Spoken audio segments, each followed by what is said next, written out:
아니라 하나님 앞에 온전한 자. 아멘. 왕 앞에 큰 자가 아니라 하나님 앞에 온전한 자라는 제목으로 열왕기하 강해 16번째 시간을 갖도록 하겠습니다.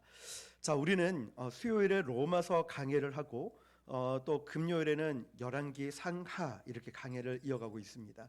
그리고 주일날에는 복음 왜 예수인가 시리즈를 나누면서 저는 참 이런 생각을 합니다.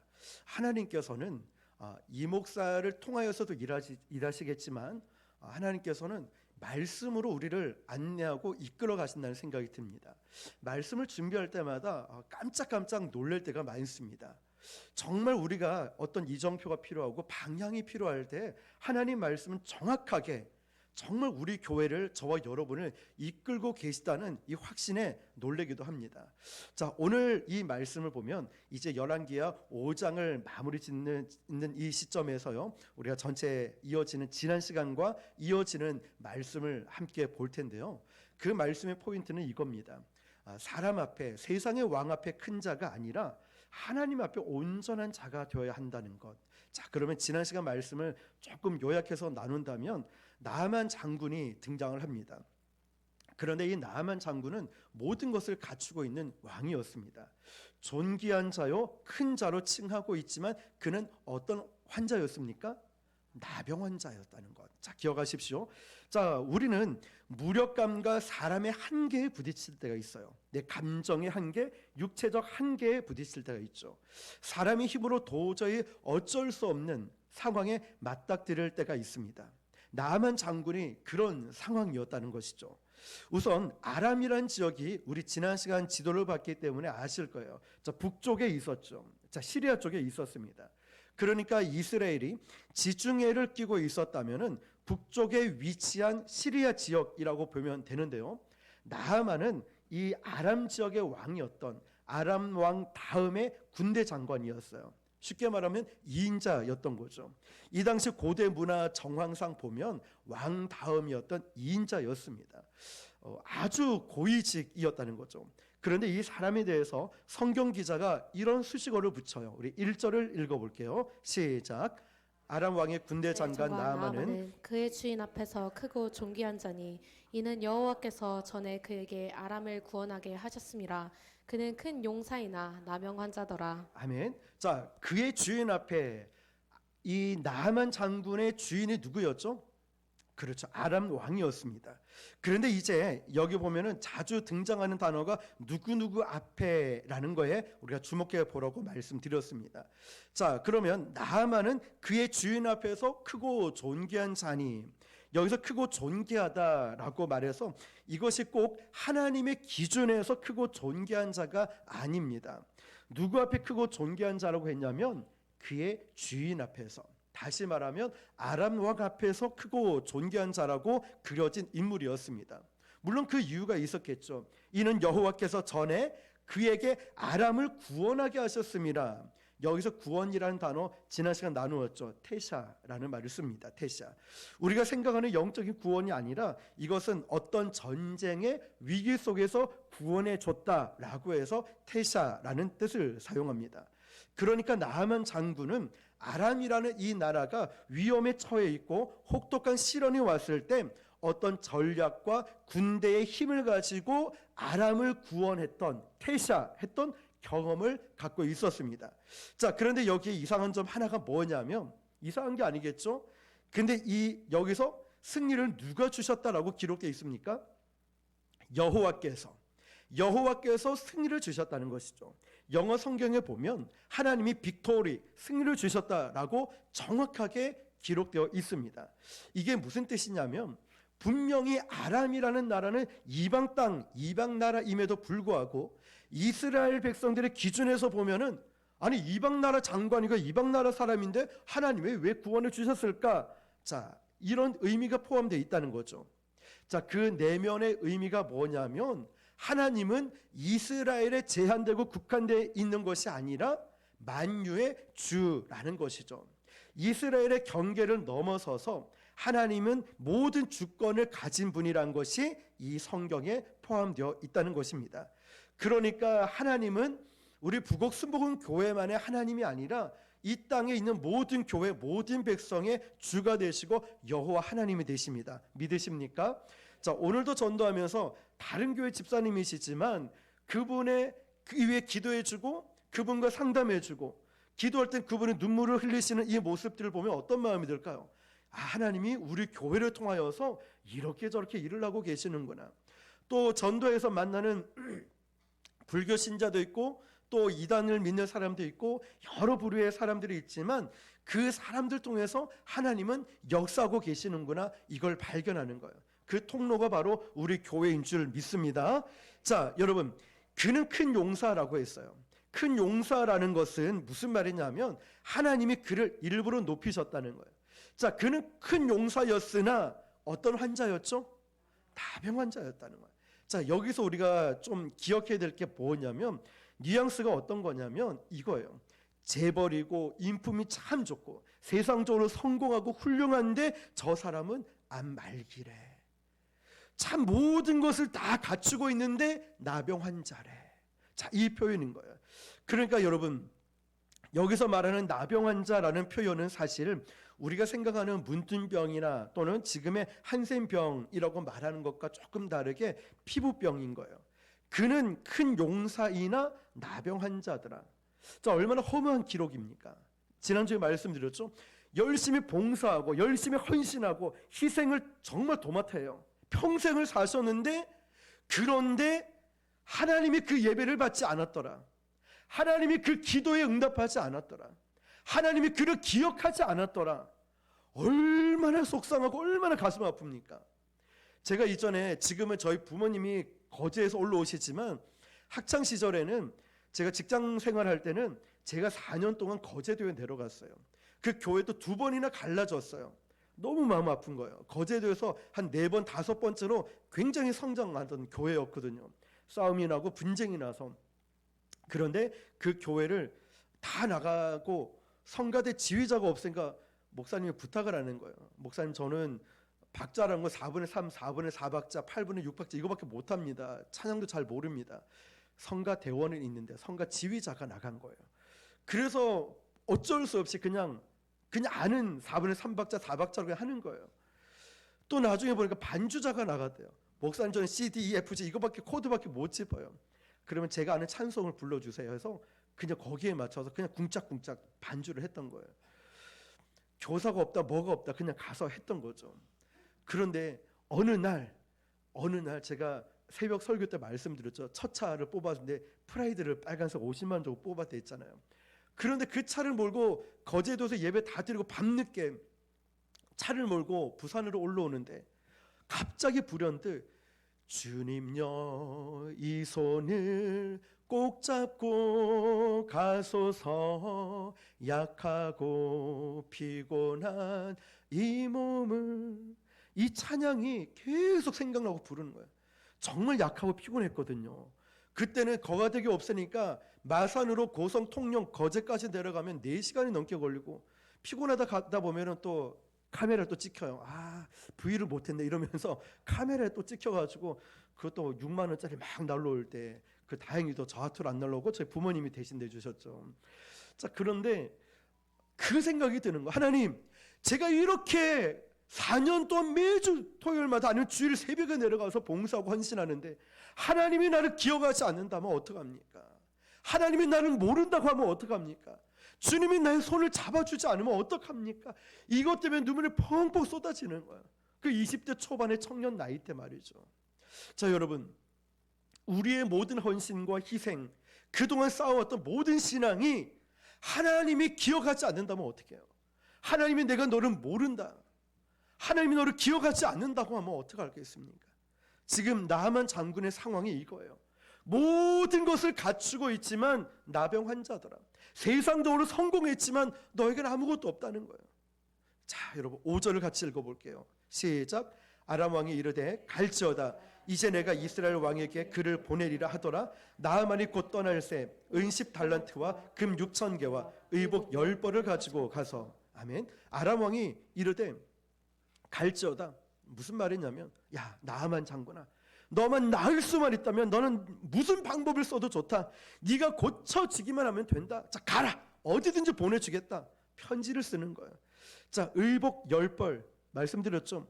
이 당시 아람 제복, 의복은요 엄청난 인기를 갖고 있었습니다. 그래서 조공을 바칠 때마다 아람 제복은 빠지지 않았다는 거죠. 자, 금액이 어느 정도냐면 천문학적 숫자였습니다. 일단 전체 금액을 말씀드리면 지난주 말씀처럼 8천억 원이 되는 어마어마한 선물을 가지고 이 나아만 장군은 길을 떠났다는 거죠. 자, 국가에서 이 왕의 명령과 편지를 써서 천문학적인 액수의 금액을 가지고 이 부하였던 나아만 장군의 치료를 위해서 길을 떠나 보냅니다. 이스라엘 왕에게. 6절입니다. 시작. 이스라엘 왕에게 그 글을 전하니 일러스되 내가 내 신하 나아만을 당신에게 보내오니 이 글이 당신에게 이르거든 당신은 그의 나병을 고쳐주셔서 하였더라. 아멘. 자, 이 상황을 우리가 머릿속으로 한 번 더 이미지화할 필요가 있는데요. 그 죽은인 나라의 왕이 글을 친히 써가지고 자기가 사랑하는 이 부하를 제발 좀 고쳐달라. 은, 금뿐만 아니고 편지에 또 의복까지 다 가지고 8천억 원이나 되는 어마어마한 재물을 가지고 이스라엘 왕에게 갔단 말이에요. 그런데 이스라엘 왕 입장에서는 얼마나 황당한지 7절입니다. 시작. 이스라엘 왕이 그 글을 읽고 자기 옷을 찢으며 이르되 내가 사람을 죽이고 살리는 하나님이냐 그가 어찌하여 사람을 내게로 보내 그의 나병을 고치라 하느냐 너희는 깊이 생각하고 저 왕이 틈을 타서 나와 더불어 시비하려 함인 줄 알라 하니라. 아멘. 자, 이스라엘 왕이 아람 왕이 쓴 이 서신 편지를 보고 첫 번째 한 행동이 뭐였죠?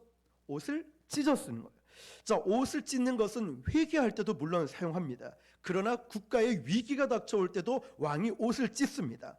자, 그러면서 백성들에게 경각심을 일깨워주고 실질적으로 전쟁 준비를 하라라는 뜻으로 사용됩니다. 자, 그러면 이 백성들은 야, 지금 보통 위기가 아니구나. 무슨 큰 일이 일어나겠구나. 경각심을 이 백성들이 갖게 되는 거죠. 그러면서 왕이 내뱉은 이야기를 잘 보면 자기 옷을 찢으며 이르되 내가 사람을 죽이고 살리는 하나님이냐라고 했어요. 자, 이게 굉장히 겸손한 얘기 같은데 그게 아니라고 했죠. 야, 내가 신이냐? 이 얘기인 것 같은데 사실 그 얘기가 뭐냐면 이스라엘에 하나님이 계십니다. 하나님이 저와 여러분도 함께하고 계십니다. 우리 교회에도 살아계신 하나님이 함께하십니다. 믿으십니까? 자, 그런데 이스라엘 왕이 이렇게 생각하는 거예요. 아람 왕이 자기 신하의 치료를 이유로 지금 이스라엘을 힘들게 하려고 전쟁하려고 시비를 걸고 있구나 이렇게 이해를 한 거죠. 그러면서 내가 사람을 죽이고 살리는 하나님이냐? 어떻게 나병을 고칠 수 있느냐? 화를 내면서 옷을 찢었다는 거예요. 그 다음에 뭐라고 하냐면 그가 어찌하여 사람을 내게 보내 그의 나병을 고치라 하느냐? 너희는 깊이 생각하고 너희는 누구냐면 부하들, 신하들이겠죠. 자, 신하들에게 저 왕들이 틈을 타서 나와 더불어 시비하려 함인 줄 알라 하니라. 그러니까 이스라엘 왕은요, 내가 뭐 하나님이라도 되냐? 사실 이 상황에서 이렇게 말하는 게 옳지가 않아요. 그리고 옷을 찢으면서 틀림없이 시비를 걸어서 전쟁하자는 건데 너희들 깊이 생각해봐. 표면적으로 저 나만 장군의 치료를 위해서 보냈지만 은금과 편지를 보냈지만 잘 생각해봐. 전쟁하는 전략을 세워서 우리는 싸워야 돼. 이 뜻이란 거죠. 하나님이 이스라엘 왕임에도 불구하고 이 이스라엘은 전혀 하나님이 현실화되지 않았다는 거예요. 하나님은 지금 우리 가운데 살아계심에도 불구하고 나는 하나님과 전혀 상관없이 살아가요. 하나님이 이 말씀을 통하여 나를, 우리를, 우리 교회를, 가정을 이끌고 계신데 하나님과 전혀 별개로 살아가고 있어요. 어떻습니까, 여러분? 저도 그렇고 여러분 정말 하나님 말씀대로 살려고 몸부림을 치고 있습니까? 아니면 하나님 잠깐만요. 여기는 제 마음대로 살아갈게요. 제 뜻대로, 제 계획대로 할게요. 하나님께서 이 말씀으로 우리 교회를 이끌고 계시고 하나님의 이 말씀을 수요일에는 로마서 말씀을 통하여, 금요일은 열왕기 하 말씀을 통하여, 주일에는 예수는 왜 예수인가 시리즈 말씀을 통하여 저와 여러분을 이끌고 계신데 여러분은 과연, 저와 여러분은 과연 이 말씀에 반응을 하고 있습니까? 아니면 하나님이 현실화되지 않은 채 내 마음대로 살아가고 있습니까? 자, 여러분, 지금 이스라엘은요 여전히 불신앙으로 가득 차 있습니다.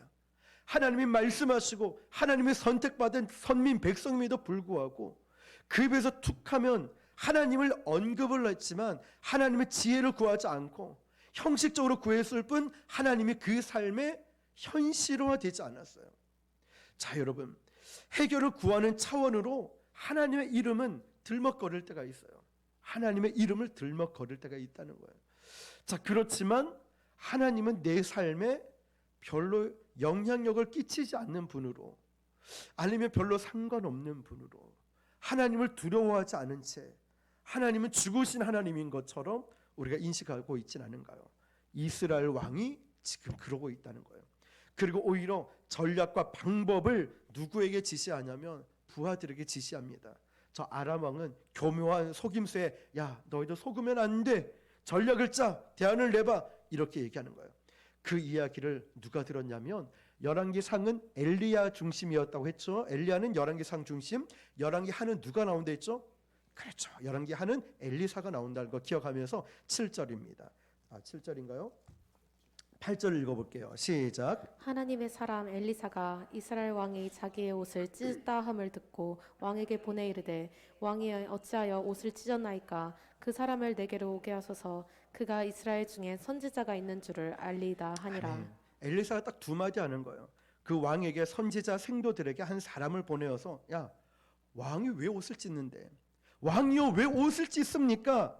국가에 어려움이 닥칠 때 왕은 신중하게 생각해서 하나님의 자비를 구하고 하나님의 은혜를 구할 생각은 안 하고 왜 자꾸 이 백성들을 혼란케 만듭니까? 왜 옷을 찢습니까?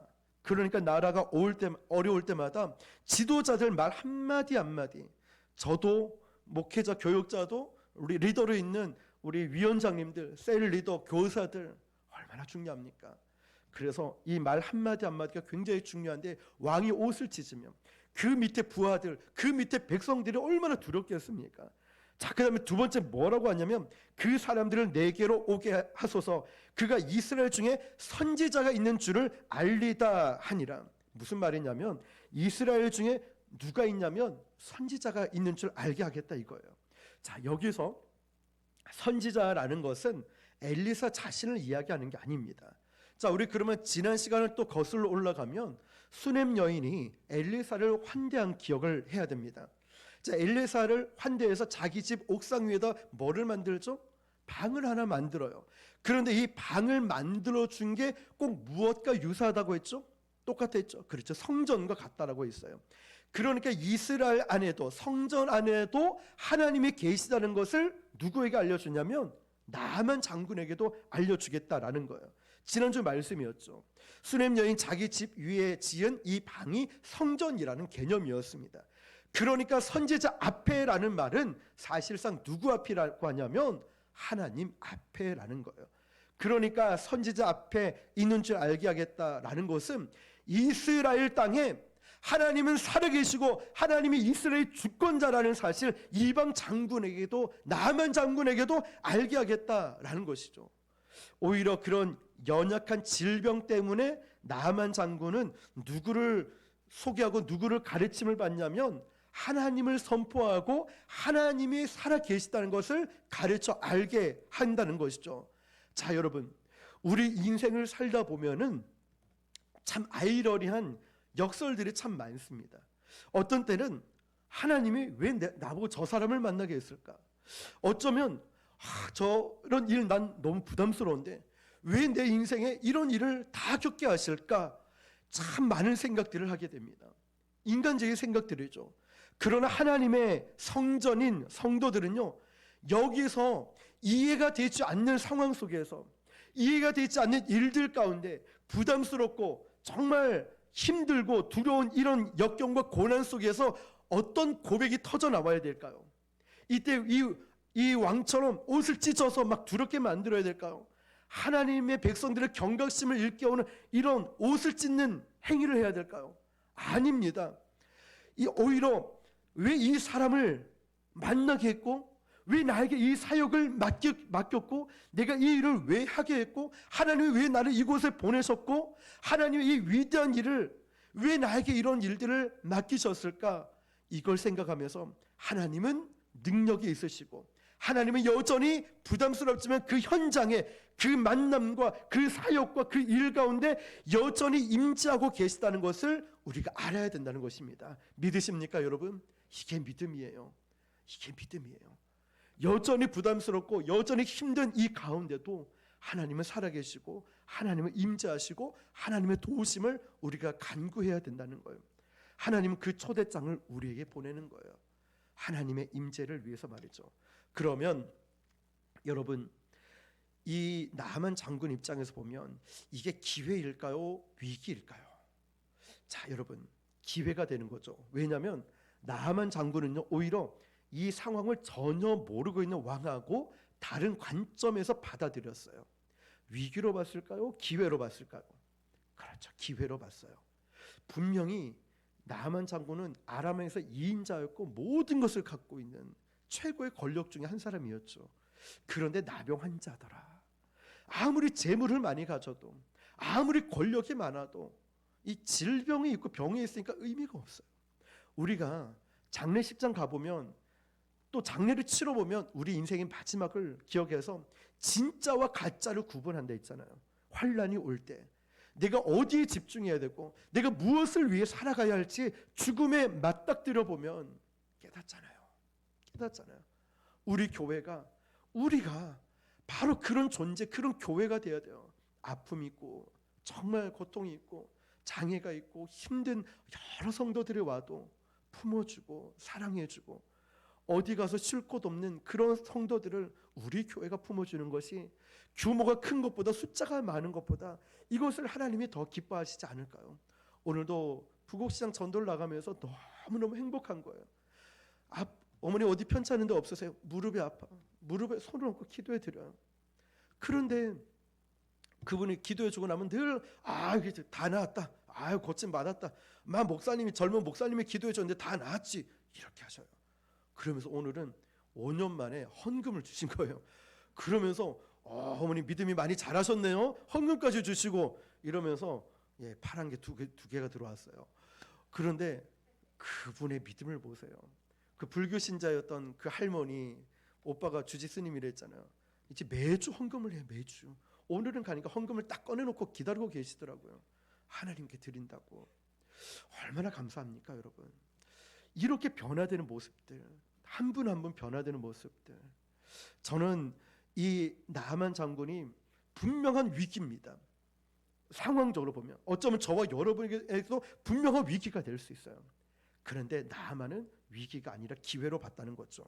자, 오늘 이 말씀을 듣고 있는, 또 이 말씀을 하나님의 음성으로 듣고 있는 저와 여러분도 우리 모든 인생의 관점을 이런 믿음으로 가질 수 있길 축복합니다. 실제로 하나님이 우리에게 어깨에 짐을 짊어지고 또 내 생에 원치 않는 일들을 맡기고 원치 않는 사람을 만날 때도 있고 원치 않는 질병이 나에게 올 때도 있어요. 이게 너무 힘들어요. 저도 겪어보니까, 몸이 아파 보니까 너무 죽을 것 같아요. 아무것도 못하겠고 의욕도 없더라고요. 또 마음 상처, 아니면 두려움 다 겪어봤죠. 하나님 왜 이렇게 나에게 이런 많은 시련들을 주십니까? 그때마다 아픈 사람, 아픈 성도들을 떠올리게 하는 거예요. 버거울 때가 있죠. 무거울 때가 있고 슬픔에 잠길 때도 있어요. 그런데 지나와 보면 이게 은혜이고 축복이고 기회였다는 거예요. 여러분 믿으시길 축복합니다. 9절 말씀이에요. 시작. 이에 말들과 병거들을 거느리고 이르러 엘리사의 집 문에 서니. 자, 여러분 재밌는 표현이 이제 나오는데요. 나아만이 이에 말들과 병거들이라고 했어요. 잘 기억합니다. 자, 말들과 병거들을 거느리고 누구 집 앞에 갔죠? 엘리사의 집 앞에 갔습니다. 자, 이 장면을 우리가 한번 생각해 볼게요. 자, 우리는 당연히 이건 나아만 장군이니까 이 정도는 의전 차원에서 가야 되지 않나라고 생각을 합니다. 그런데 히브리어 원어에 보면은 이 뉘앙스가 어떻게 돼 있냐면, 나만 장군이니까 이 정도 의전은 해야지. 예를 들면 우리나라 대통령이 외국에 가요. 그러면 경찰 경호원들을 붙고 아니면 그 비행기들이 막 날아다니, 전투기가 날아다니면서 호위를 하죠. 이런 격으로 생각하면 돼요. 그런데 지금 나만 장군은 의전하는 차원에서 말들과 병거들을 데려간 게 아니라는 거예요. 히브리어 원어에 보면 이렇게 돼 있는 거예요. 지금 나하만 장군이 비록 자기 질병 때문에 먼 곳 이스라엘 땅까지 왔지만 뉘앙스가 뭐냐면, 나 정도 신분이면 야 내가 누구야? 나는 2인자야. 내가 주군의 나라인 아람 왕의 2인자야. 딱 이렇게 어깨에 힘을 딱 주고 하나님 사람들 앞에 과시하고자 하는 이런 측면으로 간 거예요. 여러분, 가끔 병원에 검사를 받으러 가거나 아파서 입원해 보면은, 또 대기실에 있다 보면은 딱 봐도 야 붙지가 않는 사람이 있고, 딱 봐도 뭔가 어떤 권력이 있는 그런 사람처럼 보일 때가 있어요. 그런데 병원에서 부를 때는 어떻게 부릅니까? 제가 아무리 목사라도 뭐 설명할 길이 없죠. 이지훈 씨, 아이씨 이런 사람도 있고, 아저씨 빨리 오세요 막 이런 사람도 있고, 누구 아빠 빨리 오세요 이럴 때도 있고. 아무리 권력이 높고 아무리 돈이 많고 잘 살아도 병원에 가면 누구씨, 누구님 이렇게 부른다는 거죠. 자, 딱 봐도 세상 사람들이 많이 알아줄 만한 것 같아 보이지만 그렇지 않은 거죠. 아무리 대단하면 뭐해요? 다 똑같은 환자인데 말이죠. 자, 그 사실을 우리가 잊고 산단 말이에요. 나하만도 그러면 뭐합니까? 나병 환자인데 성경은 지금 그걸 이야기하고 있는 거예요. 이제 이런 기대를 갖고 왔어요. 내가 지금 나병에 걸려서 여기까지 왔지만 잘 봐. 말들과 병거들을 잘 봐. 딱 그러면 엘리사 선지자 집 앞에 왔으면은 나하만이 어떤 생각이 있을까요? 야, 이 정도 되면 야, 네가 아무리 선지자라도 버선발로 나와서 아이고 왕이시여 장군이시여 왔습니까? 이 정도는 해야 되는 거 아니야? 이 누추한 집까지 오셔서 아이고 황송합니다. 이렇게 해야 되는 거 아니야? 이런 생각을 하고 있는 거예요. 이 정도 기대를 하고 나만 장군은 엘리사 문 앞에 딱 왔다는 거죠. 그런데 나만 장군이 생각했던 것과 좀 다르게 흘러가는 거예요. 자, 9절 한 번 더 읽어볼게요. 시작. 나하만이 이에 말들과 병거들을 거느리고 이르러 엘사의 집 문에 서니. 아멘. 자, 이 정도 행렬로 집 문 앞까지 들어왔으면은 마을 동네가 들썩거려야 되는 거예요. 왜냐? 8천억 원이나 되는 어마어마한 의복과 은과 금과 말들 병거들을 끌고 우르르 왔으니 막 이 마을이 막 들썩거려야 되지 않겠습니까? 그런데 엘리사라는 선지자는 코빼기도 보이지 않아요. 10절 시작. 엘사가 가사를 그에게 보내 이르되 너는 가서 요단강에 몸을 7번 씻으라 내 살이 회복되어 깨끗하리라 하는지라. 11절 나하만이 노하여 물러가며 이르되 내 생각에는 그가 내게로 나와서서 그 하나님 여호와의 이름을 부르고 그의 손을 그 부위 위에 흔들어 나병을 고칠까 하였도다. 아멘. 11절 첫 구절에 뭐라고 돼 있냐면 나하만이 노하여 화가 났다는 거예요. 왜 화가 났을까요? 나하만이 자존심이 상한 정도가 아니라 분노를 했다는 거예요. 왜냐? 아까 히브리어의 그 뉘앙스를 말씀드렸죠. 아니 감히 일개 선지자 주제에 한 나라의 2인자가 니네 집 앞까지 왔는데 직접 나와서 안내를 못할 망정, 아니면 안수를 좀 해주든지 부위에 흔들어서 나병을 좀 낫게 하든지 치료 과정을 좀 보이는 성의가 보여야 되는 거 아니야? 야 네가 인간이야? 이러면서 화를 내고 있는 거예요. 어떤 의전에 대한, 어떤 2인자에 대한 기대치를 안고 있는 거예요. 근데 날 뭘로 보고 이러는 거지? 이런 상태. 자, 여러분, 왜 이런 상태를 보였을까요? 나만 장군은 아직 자기가 급하지 않아요. 아직 교만함이 죽어 있지 않아요. 아직 내 자아가 하나님 앞에 깨지지 않았다는 거예요. 우리가 그런 모습이에요. 그러니까 분노하는 거예요. 야, 나 정도 되면 이 정도 대우를 해줘야 되는 거 아니야? 나 정도 이렇게 헌금했으면, 이 정도 봉사했으면 내가 목사인데, 내가 누군데 이러면서 분노하고 있는 거예요. 자기가 가져온 재물이 얼만데 내가 2인자라니까 야 지금 뭐 하고 있는 거야? 덜 죽은 거예요. 저도 여러분도 아직도 그런 모습을 갖고 있다면 덜 죽은 거예요. 이전에 말씀드렸죠. 저는 목사 되면 세상이 변할 줄 알았어요. 다 목사 되면 아이고 목사님 이럴 줄 알았어요. 부곡시장 첫 전도하러 갔을 때 딱 첫 마디 말씀드렸죠. 제가 이 교회 담임 목사입니다. 그게 와요. 아무 소용 없어요. 삶으로 살아내지 않으면 목사든 목사 할아버지든 의미가 없는 것 같아요. 그런데 지금은 다르겠죠. 지금은 달라요.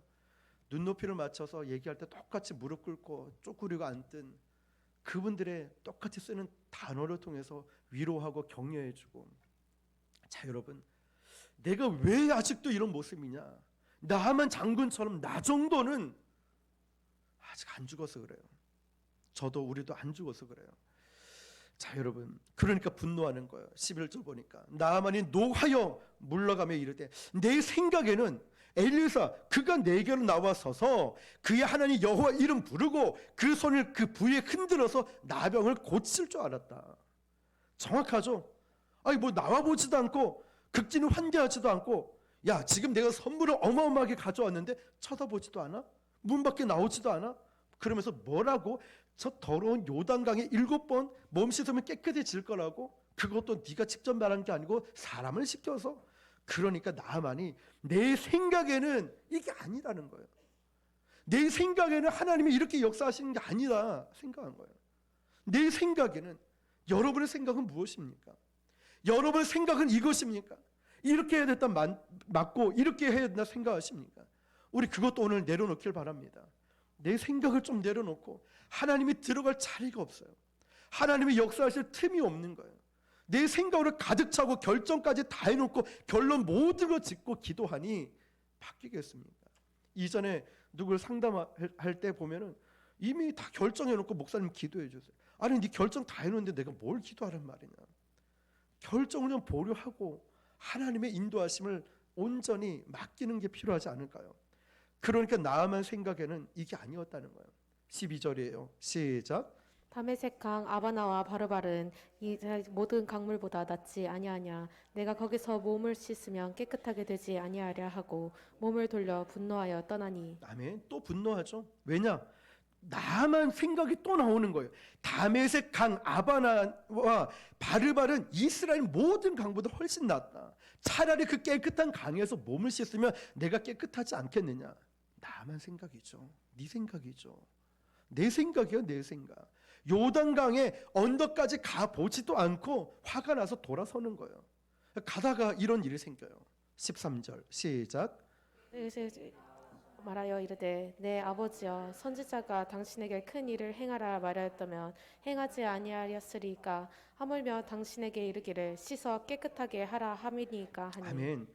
여러분 이 말씀을 보면서 참 주변에 있는 사람이 너무 중요합니다. 참모라고도 하고 아니면 부교육자가 될 수 있고 우리 교회 우리 정말 주변 사람들은 너무너무 중요한 거예요. 뭐라고 합니까? 이 나하만이 화를 내고 분노하면서 고치지도 못하고 기분이 잔뜩 상해서 돌아갈 때 그 부하들이 아주 지혜롭게 조심스럽게 얘기를 합니다. 어르신, 아버지요, 선지자께서 뭐 대단한 일을 시킨 것 아니지 않습니까?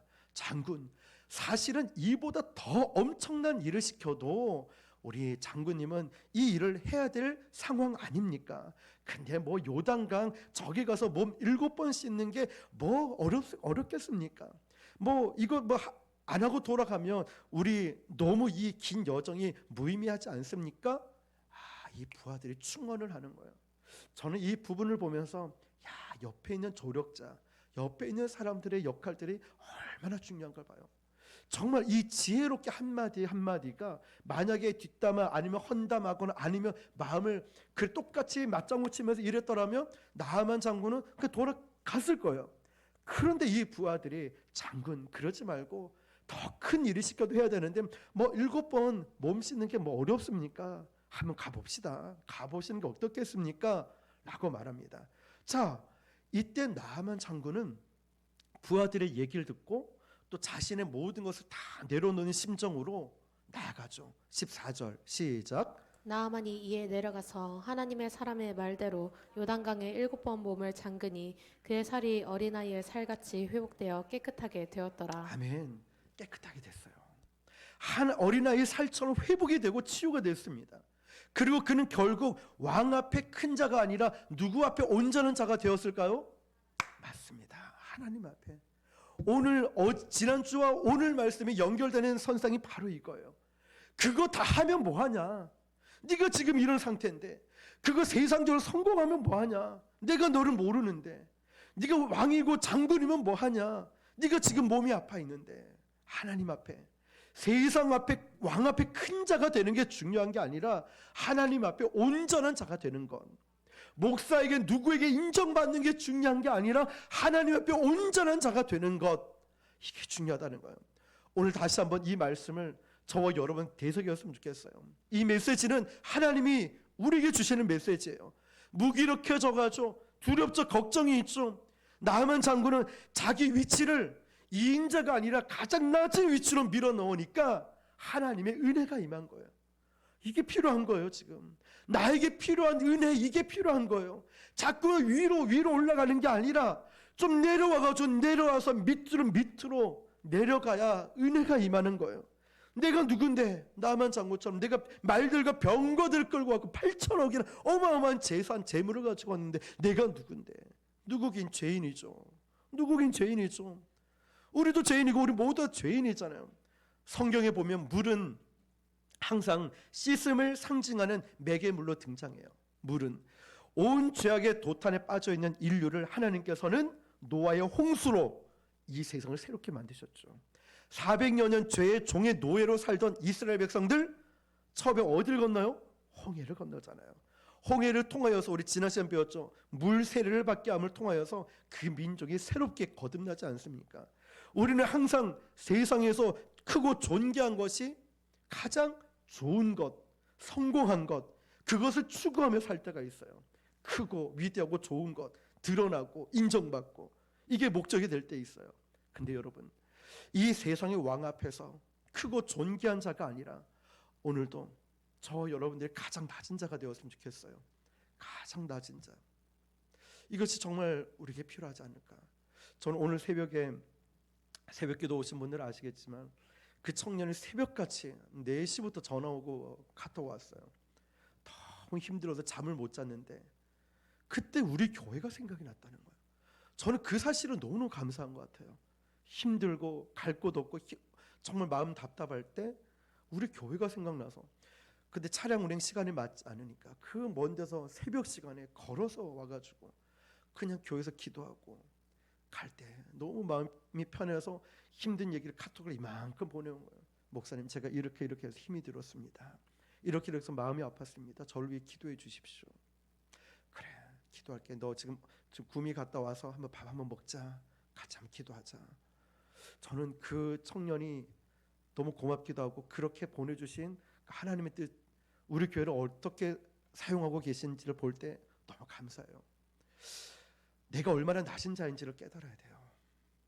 자기 자신을 낮게 낮출 수 있는지, 또 자기 자신을 낮은 신분으로 고백할 수 있는, 다시 말하면 빈손 들고 십자가 앞에 나올 수 있는 그런 사람이 은혜를 받는 거예요. 그래서 우리는 주님, 오늘도 저를 불쌍히 여겨주십시오. 그렇게 이 높은 자리에서 자기를 낮은 자리로 집어넣었던 나아만에게 하나님은 회복의 은혜를 부어주셨습니다. 다시 한번 우리 교회 공동체가 그렇게 주님의 보혈 아래 첫 번째 찬양 불렀던 것처럼 존귀한 주 보혈이 내 영을 새롭게 하네, 이런 새로운 역사가 일어나게 축복합니다. 오늘 우리가 은혜 받아야 되잖아요. 받아야 되면 겸손하게 내려와야 돼요. 겸손하게 내려온 자에게 은혜를 주실 거예요. 절박한 심정으로 사모하는 자에게 하나님은 은혜 주실 거예요. 기억하십시오. 나만 장군, 네가 장군이면 무슨 소용이야.